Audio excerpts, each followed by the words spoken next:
আমার বেসিকের সপ্তম শ্রেণীর প্রিয় শিক্ষার্থীরা, আশা করি সবাই ভালো আছো, সুস্থ আছো। আজ তোমাদের জ্যামিতির নবম অধ্যায়ের একটা গুরুত্বপূর্ণ টপিক, সেটা হচ্ছে ত্রিভুজের বহিস্থ কোণ এবং ত্রিভুজের অন্তঃস্থ কোণ। এই বিষয়টা আমরা খুব গভীর মনোযোগ সহকারে যদি আমরা বুঝতে চেষ্টা করি, তাহলে আমরা আশা করি সাকসেস হব। চলো আমরা ত্রিভুজের বহিস্থ কি আর ত্রিভুজের অন্তঃস্থ কোণ কি এটা একটু দেখবো। তার আগে দুটা শব্দ, একটা হচ্ছে বহিস্থ আর একটা হচ্ছে অন্তঃস্থ। অন্তঃস্থ মানে কি? অন্তর, হৃদয়, এটা আমাদের ভিতরে থাকে। অন্তঃস্থ কোণ সবসময় ভিতরে থাকবে, বহিস্থ মানে বাইরের, এটা বাইরের কোণ মানে বাইরে থাকবে। এটা আমরা মোটামুটি সবাই বুঝতে পারবো। এখন দেখো, আমার সামনে একটা ত্রিভুজ দেখা যাচ্ছে। এই ত্রিভুজের তিনটা কোণ আমরা দেখতেছি, এই একটা কোণ, এই একটা কোণ, এই একটা কোণ। এই কোণটার নাম হচ্ছে কি? এই কোণ, তিনটা কোণের নাম হচ্ছে অন্তঃস্থ কোণ, তারা ভিতরে আছে। ঠিক আছে?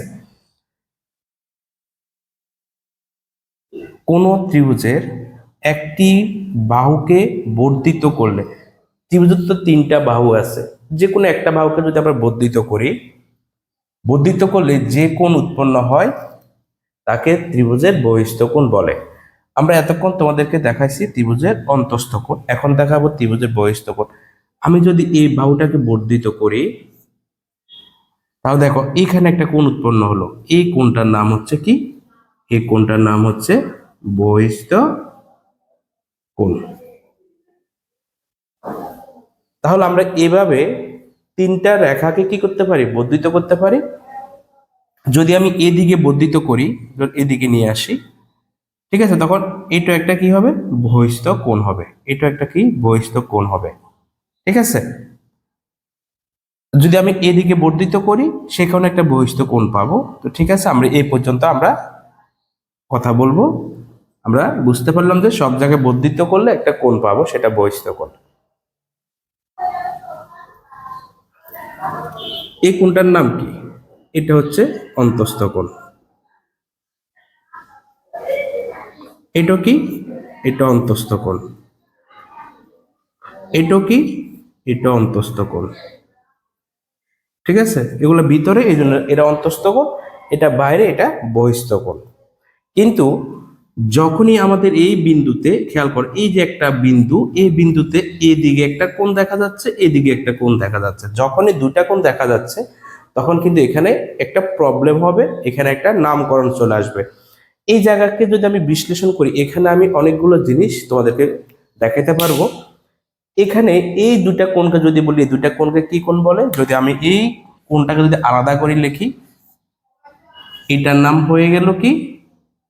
ধর এটার নাম হয়ে গেল, আচ্ছা এই রেখাটা এইদিকে আছে, আমি যেভাবে আছে সেভাবে দিলাম, এই যেভাবে আছে, এটার নাম হয়ে গেল কি? সম্পূরক কোণ। ঠিক আছে, কিন্তু আমি এটাকে সম্পূরক কোণ এখন বলবো না। কেন বলবো না? কারণ এখানে একটা কোণের মান দেওয়া না। যদি একটা কোণের মান দেওয়া থাকতো, তাহলে আমি এটাকে সম্পূরক কোণ বলতাম। কিন্তু এখন আমি এটাকে সম্পূরক কোণ না বলে আমি এটাকে বলবো সন্নিহিত কোণ। কেন সন্নিহিত কোণ বলবো?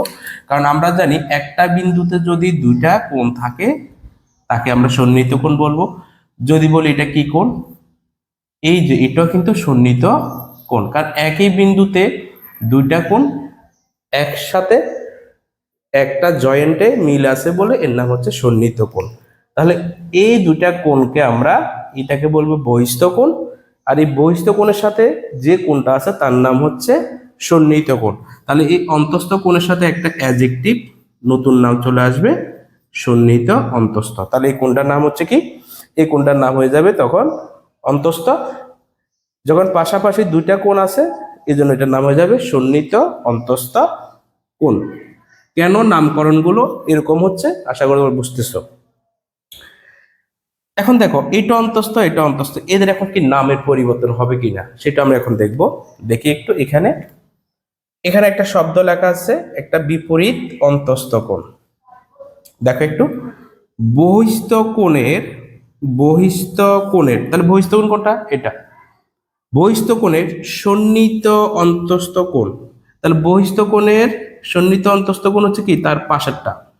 সন্নিহিত অন্তঃস্থ কোণ ছাড়া এই কোণটা ছাড়া, এই বহিস্থ কোণ এবং সন্নিহিত অন্তস্থ কোণ ছাড়া ত্রিভুজের অপর দুটি কোণকে, তাহলে এটা বহিস্থ এটা অন্তস্থ, এই দুইটা ছাড়া বাকি আছে কোন দুইটা, এই দুইটা ত্রিভুজের অপর দুটি কোণকে ওই বহিস্থ কোণের, কোন বহিস্থ কোণের, এই বহিস্থ কোণের বিপরীত অন্তস্থ কোণ বলে।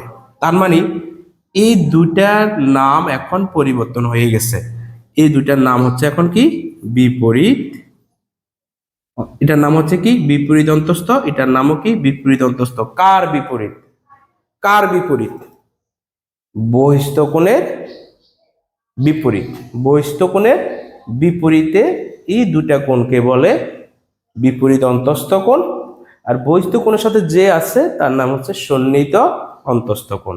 তাহলে সংজ্ঞাটা কি বলছে, যে বহিস্থ কোণের সাথে যে সন্নিহিত কোণটি আছে সেটা বাদে ত্রিভুজের আরো যে দুটি কোণ আমরা দেখতে পাচ্ছি, এই দুইটা কোণকে বলা হয় বিপরীত অন্তস্থ কোণ। কার বিপরীত, বহিস্থ কোণের বিপরীত অন্তস্থ কোণ বলে।